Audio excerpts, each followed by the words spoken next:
Hi friends, कशा आहात? चला तर मग अगदी झटपट पटापट तयार होणारी भेळ आपण करूया।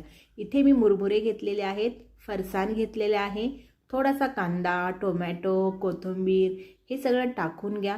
थोडीशी मिरची पावडर, चाट मसाला आणि आपली उकडलेली मटकी असते ना तीही टाकून घ्या आणि चिंचेचे पाणी हे मी घरी तयार केलेलं आहे तेही टाकून घ्या।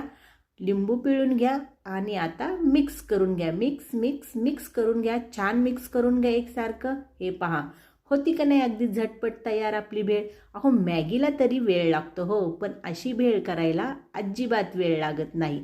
लवकरात लवकर करून पहा आणि मला कमेंटमध्ये सांगा। पहा बरं किती छान झालेली आहे ही भेळ। माझा चॅनल आवडला तर लाईक, शेअर, सबस्क्राईब नक्की करा। बाय।